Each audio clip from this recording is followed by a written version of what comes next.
Lochani dumelang kache kole le hono namuntlha. Of course we've got Usisi Zanele.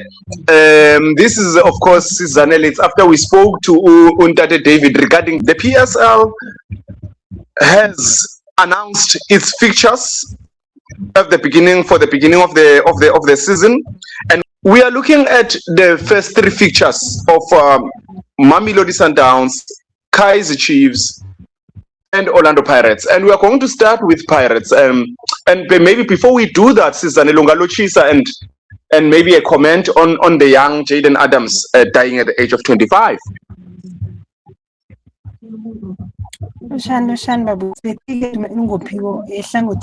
Football. The Orlando Pirates itoma lapha esigodini sikaMaminzela Orlando Stadium, Amstel Arena it's called. Itoma napha Milford LFC, and of course after that there is an away game, and there is an away game again. Can we talk on the three rather fixtures of Orlando Pirates, Zanele? So if Pirates you win home game up, you put 3 points. Muktata iloganj, atin. Yeah, so is a win. Pirates already saying 9 points. So your winner against also the second game. Yes. Yeah, your winner. And your winner home, away, and away. 9 points. 9 points for the Pirates. Ngiyakuzwa. And which out of these out of these signings ebazibizileko abozulu from Richards Bay, abo Baliti or defender, Pirates sign ama defender manengi.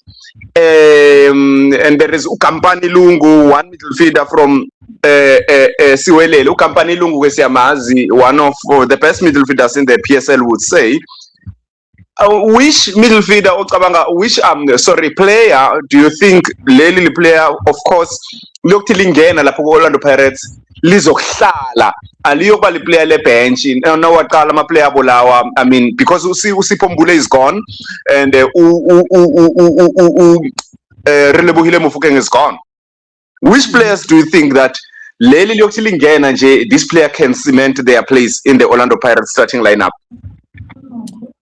Uzulu lo kuya ku Richards Bay uzokuhlala. Ukhumbule ukuthi isizini lepheleleko wenze kuhle khulu ku Richards Bay, so angeke athi afike etimini enkulu kangaka bese afike a relax. Uzokufika achubeke la agcine khona, uyokuhlala yena vele uyokuhlenza akhona egamini. Uyokhipha abani lapha emuva ku Central Defense kuhamba ubani uSibisi? Ya ngamkhipha abazulu phela ngilawa abuye emakhaya bazimisela. Anything is possible.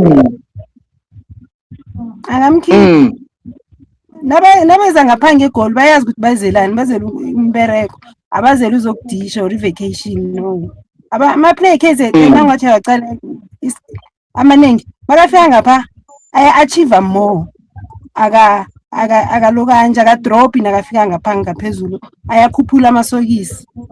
So I think ozoba right. Yeah. Ngiyakuzwa. Asiye ku Mamelodi Sundowns dadwethu ke first game uyibona njani? First game Mamelodi Sundowns yowina, and then second game iGalaxy amateam amakhulu yawabetha iGalaxy. Akusilula ukuthi bayibetha amateam la ngathi amakhulu la akaphuma phila ku Galaxy. So I think iGalaxy izokuwina. So i-team October le osabe uyibiza ngegama I see ibethe kalula. Imarumo iye. Imarumo ilula khulu leyo. Angeke batlagise bazokuwina 3 point already nawo mutse bayibhalile phasi 3 point eMarumo. Then iGalaxy vele kuzoba nzima. Plus badlala eMbombela izoba nzima nyana. Maybe bazodlala i-draw or iGalaxy win. Mara ngibona ukuthi iSundowns izokuwina. So Sizanele uthi iSundowns will not beat iGalaxy eMbombela. Ngiba uyizwa ngewakho amagama.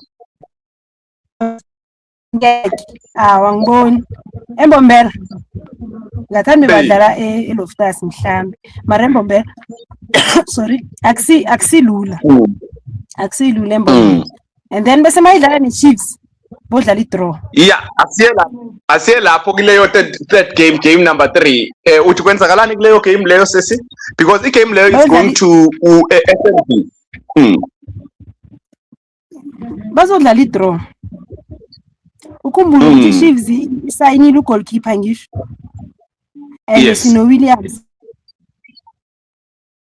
yes so hayi Williams man ugoalkeeper ulo kanjani Peterson Brendan Peterson yeah Kaizer Chiefs has Brendan Peterson yes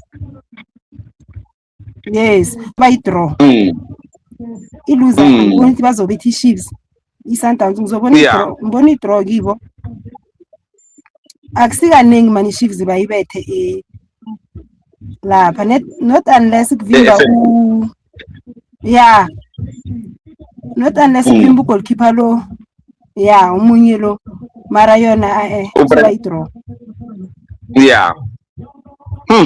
so in that game so you are saying Sundowns might be going to game number 4 in 4 points because uthi inga izowina against Marumo izowina against ingahle ibethwe namtjana idraw against TS Galaxy and izodraw again so izoba either na 4 or 5 points na game number 4 iSundowns 4 or 5 points 9 point yona bakhohlwe new season new beginning abantu babhizi nje pre-season nje ama-teams abhizi aya-prepare so I don't think ukuthi kuzoba ne-team ezovumela ukudliwa lula njalo which striker there by Kaizer Chiefs because which striker by Kaizer Chiefs because I mean uDupree ngathi uzokhamba ku-Stellenbosch from what we know and another thing there by Kaizer Chiefs uDlodile Lebo it seems like kunama-team amfunako for a big money so which striker esibona ngathi angathwenya iSundowns osibona ngathi singathwenya iSundowns lapha nyana when Kaizer Chiefs is playing Mamelodi Sundowns or when Mamelodi Sundowns is playing Kaizer Chiefs yabona kanje ngisengakasiboni at least uDupree bekabathwenyana ngisho uNebel uyambona bekabashiyanyana mara nje ithi sikhume ngelinye ilanga le sengibaqale kuhle nje nje mara uDupree ngebelonyana lakhe lela at least noma bekana ama mistake mara bekenza something yena ama mistake bekanawo amancane nyana mara lapho bekenza something yes so okay what we know is that Sundowns has a new striker Antonio van Wyk and Sundowns has iplayer elenza into eyenziwa laphanyana maplayer amanenge eSouth Africa uSiyanda Ndlovu ofike wakhamba ukujima neOrlando Pirates wanaceda ukutraina neOrlando Pirates wathasa trainer kuOrlando Pirates basitshela ukuthi awusithola iplayer elitsha kanti on the other side usayine neSundowns leyo nto leyo yenziwa eGodu nguSkarango bese okay wajima nePirates wakhamba ukusayina neChiefs leyo nto leyo yenziwa nguPeter Ndlovu owavumelana neKaizer Chiefs iSundowns yamlinde airport wakhamba ukusayina neSundowns yenziwe by many players uPapi Zothwane owakhamba ukunvelwa yiChiefs but wa-end up asekadlalela ku-Sundowns but that was i-deal eyenziwa ngu-chairman chair lady ye-Arrows uMato Madlala. Now asiye to the last one and ima-team last wabeka ngokulandelana sithi the last one because last year it was Pirates, Mamelodi Sundowns and Kaizer Chiefs. So wabeka in that order as per the last year's standing. Kaizer Chiefs was number 3 last year.